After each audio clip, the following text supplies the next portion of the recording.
Shalom. Shalom à tous. Shalom mon frère. Shalom ma soeur. Comment tu vas? C'est encore ton frère et ami, l'homme de Dieu, Eric. C'était strong là au sol. Père, mon Dieu, mon roi, merci. Seigneur, merci encore pour ta grâce, pour tes bénédictions dans nos vies, pour ta protection, Seigneur. Nous sommes encore réunis aujourd'hui pour nous laisser de nouveau impacter par ta parole. Seigneur, viens. Viens et touche ton cœur. Viens et change nos vies. Amen. Bien-aimé, aujourd'hui, j'ai une question pour toi. Sais-tu vraiment d'où vient ta force? Amen. Sais-tu vraiment d'où vient ta force? Amen. Ensemble, on va lire Juge 13, versets 3 à 5. Puis on ira dans Juge 16, 4 à 6, 15 à 19 et le verset 28. J'ai la parole de l'Éternel. Juge, verset 13, 3 à 5. Il est écrit: un ange de l'Éternel apparut à la femme et lui dit: voici, tu es stérile et tu n'as point d'enfant. Tu deviendras enceinte et tu enfanteras un fils. Maintenant, prends bien garde, ne bois ni vin, ni liqueur forte, et ne change rien d'impur.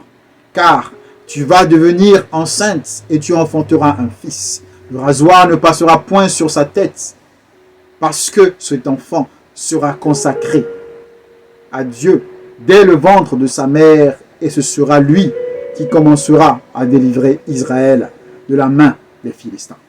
Amen.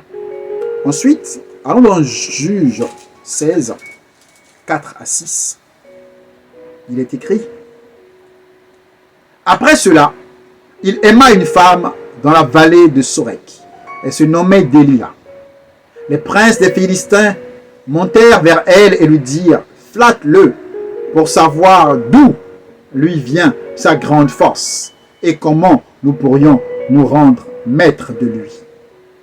Nous le lierons pour le dompter et nous te donnerons chacun 1100 cycles d'argent. Délila dit à Samson: dis-moi, je te prie, d'où vient ta grande force et avec quoi il faudrait te lier pour te dompter. Amen. Toujours dans Juge 16, verset 15 au verset 19, elle lui dit: comment peux-tu dire je t'aime puisque ton cœur n'est pas avec moi?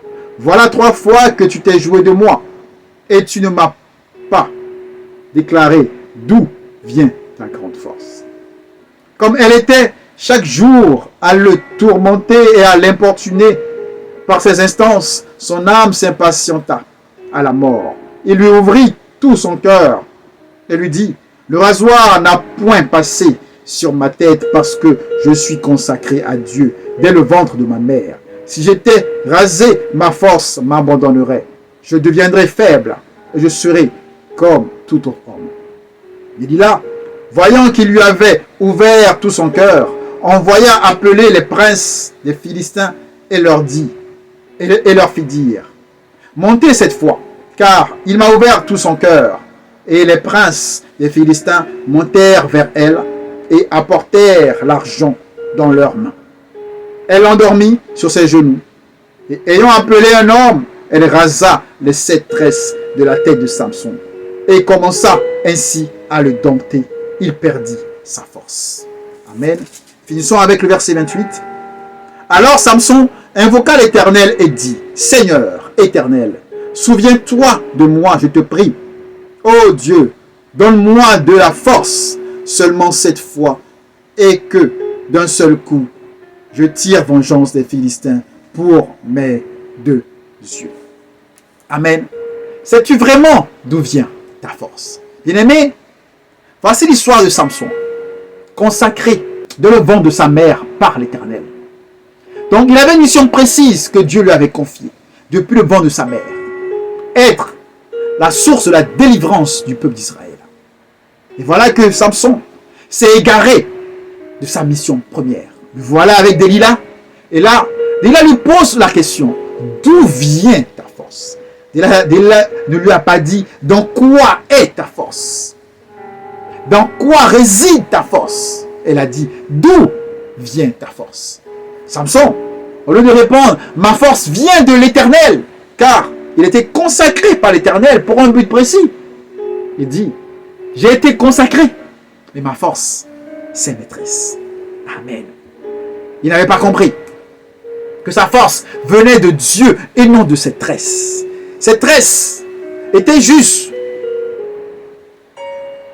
un point de contact par lequel Dieu passait. Mais ce n'était pas la source de sa force. Et il a compris cela à la fin.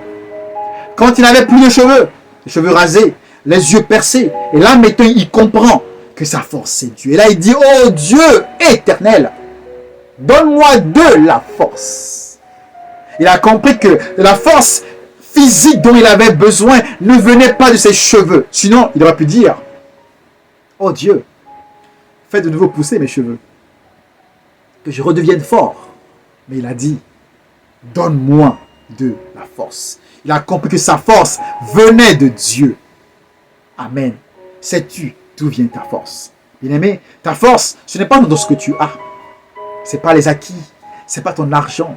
Ce n'est pas ta position. Ce n'est pas ton titre. Ce n'est pas qui tu es. C'est grâce à qui tu es ce qui tu es. Ce que tu es. Ce n'est pas ta position, ce n'est pas ton argent, ce n'est pas le regard, la crainte que tu inspires. Ta force n'est pas là. Non. Détrompe-toi. Si tu vois ta force à travers la crainte que tu inspires, tu n'as rien compris. Car celui qui t'a rendu ce que tu es, celui qui a fait de toi ce que tu es, peut te retirer cela quand il veut. Tu es un grand. Tu as une grande position. Tu es un homme de Dieu reconnu. Tu es un ministre. Tu es un président. Tu es un ambassadeur. Tout ce que tu es, c'est un titre. Ce n'est qu'un titre. Mais si aujourd'hui, Dieu reprend son souffle de vie, même ton titre ne fera rien pour toi. Tous ceux qui te craignaient ne pourront rien faire. Tous ceux qui t'adulaient ne pourront rien faire. Rien. Parce que Dieu aura repris ce qu'il a mis en toi. Donc si tu es ce que tu es, cette force que tu as, elle ne vient pas de toi. C'est Dieu qui t'a donné cela. Donne à Dieu ce que tu as Dieu. Donne-lui sa vraie place. Dieu n'est pas après ce que tu es. Samson a fait passer Dieu après lui. Il a dit, ma force c'est mes cheveux. Il a pris ses cheveux, il a perdu sa force. Parce qu'il croyait que sa force était dans ses cheveux. Jusqu'au jour où il a compris que sa force venait de l'Éternel. Et là, il a retrouvé sa force. Pour pouvoir tuer les Philistins. Sais-tu d'où vient ta force? 400 en tête, l'Éternel. L'Éternel. À lui appartient toute chose. Tu es ce que tu es aujourd'hui, c'est grâce à Dieu. Ce n'est pas parce que tu es beau, parce que tu es diplômé, parce que tu es éloquent, parce que tu connais un tel ou un tel. Non. Dieu l'a voulu.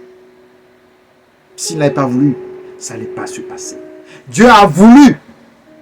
Il a donné l'autorisation au diable de frapper Job. Pour te dire, même avant de frapper Job, le diable est allé prendre l'autorisation de Dieu. Et là même, Dieu lui a donné un ordre. Ne te touche pas à sa vie. Il a obéi à l'ordre divin. Tout ce que tu as, ce n'est pas toi. Tout ce que tu es, ce n'est pas toi. Tes titres ronflants, ta popularité, ce n'est pas toi. Il y a quelqu'un là-haut, en un claquement de doigts, peut tout arrêter. Donc, un conseil, crains l'Éternel. Crains Dieu. Crains Dieu. Et fais de lui le centre de ta vie. Shalom. Souriez, je vous prends en photo.